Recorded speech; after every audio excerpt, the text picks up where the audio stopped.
So you want to be a Cav main? Well, the best way to do it in KVK1 or pre-KVK1 is drop $300, grab your mom's credit card, and max out Minamoto day one. That way you're the strongest person in your kingdom, along with everyone else who's maxed Minamoto. Once you do that, you're set. In all seriousness, while Minamoto is a great option, and in terms of value, he is the best value commander at that price point. If you can get him in a 5511, that's going to be great. For KVK1, you then have a couple options you can run with him. If you do want to do a pure Cav March, you can run with Baibars, Belisarius. You can also run with Sun Tzu.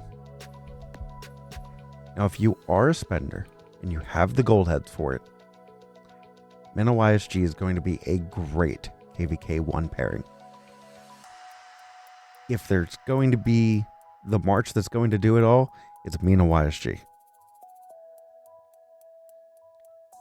And it can hold you into KVK2. When I was in KVK1, I didn't really play much. I didn't know what I was doing. But I was running Mina CC, KVK2, Mina CC, or Mina Baibars. If I had Mina YSG, I would have been in a great spot. If you don't want to run YSG in KVK2, I really do think your only option is to start focusing on combo. With all the commanders being released in combo and wedge with, or skill damage with the wedge or the new skill damage armor that's going to be coming out soon, it's being phased out. Why not set yourself up for more success? Once you get into KVK3 and SOC, you could start focusing on Bertrand. Of course, you can still run Mina Baibars in KVK2. But if you want to focus on combo, open for combo, I think it's a great idea to get Bertrand. While I don't love the idea of you running Mina and Bertrand, it does work.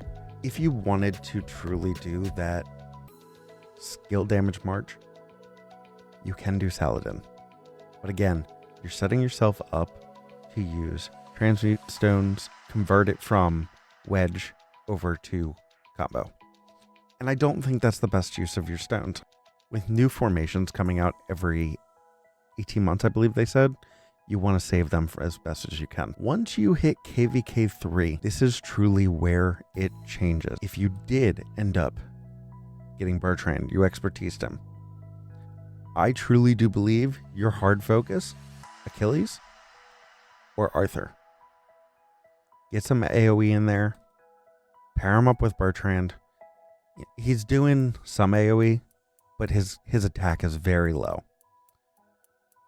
But if you ended up getting Bertrand and you really didn't like him, but you have the heads, I say swap him to Arthur, swap him to Achilles.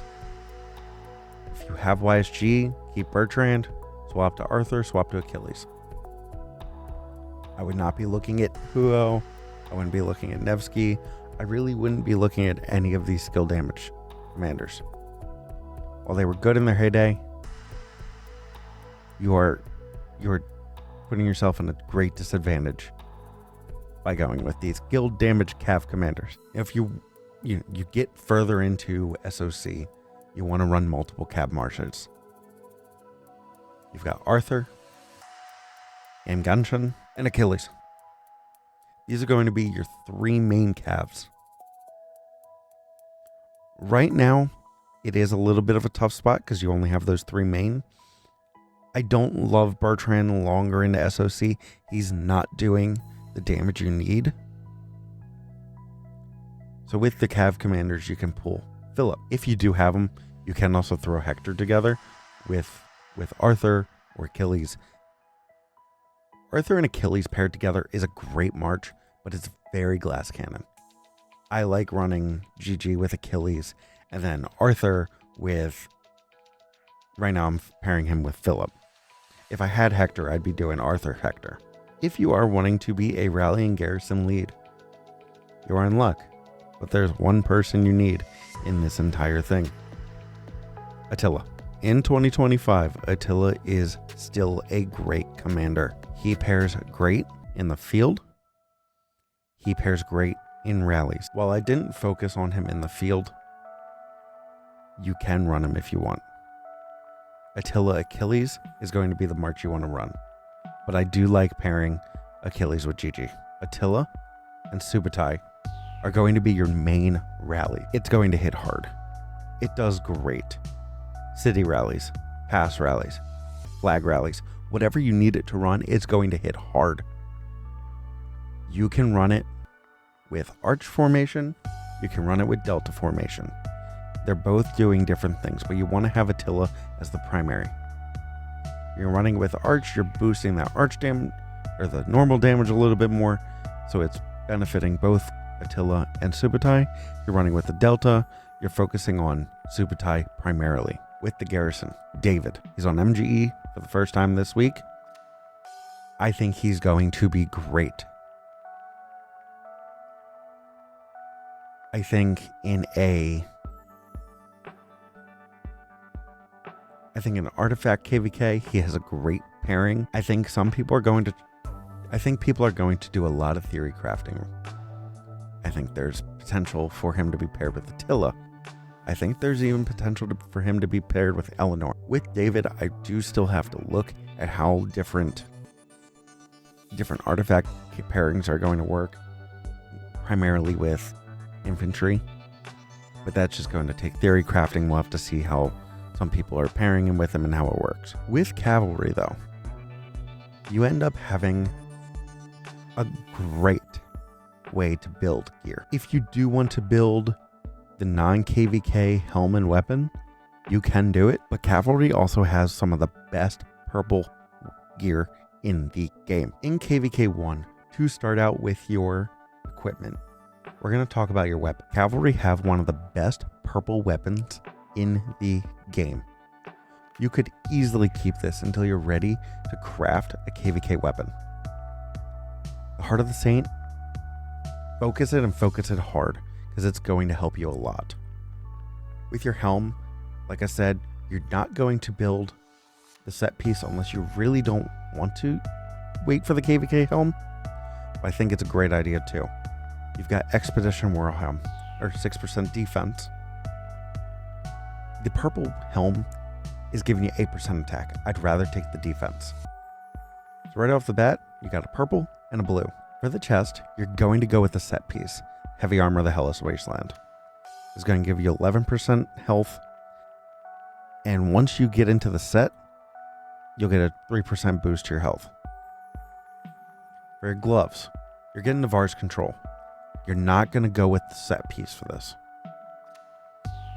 If you don't have the materials to get a legendary yet, the set Suffrage is a great item as well.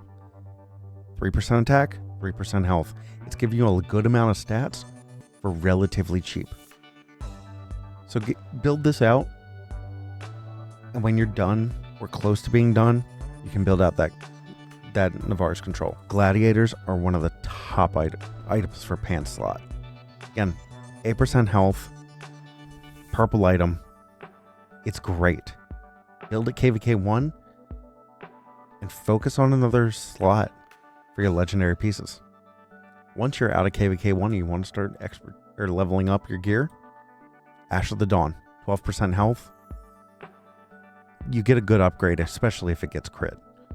Gladiators, I can't remember exactly what it is, but I believe it's 2.5, so you end up getting 10.5. But it's close enough to the Ash of the Dawn where it's not a major upgrade. This is going to be one of the last pieces you upgrade. For your boots, you want to go with the health. I really don't recommend building the Cloud Racers. You can start off with the Windswept boots, but focus on getting the boots of the Hellish Wasteland as soon as possible. These and the cap and the chest plate are going to be your main focus. Once you get into KVK 4, SOC, again, KVK helm. So the Pride of the Khan, KVK weapon, Sacred Dominion. You're keeping that chest, keeping the gloves, keeping the ash. You're keeping the boots. With the different accessories coming out with the Hero's Hilt, you really do have to make an option. Do you want to go with the hilt, which is focused just on combo, or do you want to go for Ring of Doom, which is focused on basic attacks, but it's also boosting any types of damage? So it's going to boost your basic attacks. It's going to boost your combo attacks. So both are going to be a great option. For me, I'm running a ring, and with my ring, I'm running a drum on one march and a horn on the other. I do think the drum has a great spot with calves. So does the horn. It's really up to you what you want to build with that. So you have the option between the hilt or the ring, or horn and drums. Thank you guys for watching the video. Please like and subscribe. Leave a comment below about your favorite cav marches and what you really think about the state of the game for the cavalry. I'll see you guys in the next one.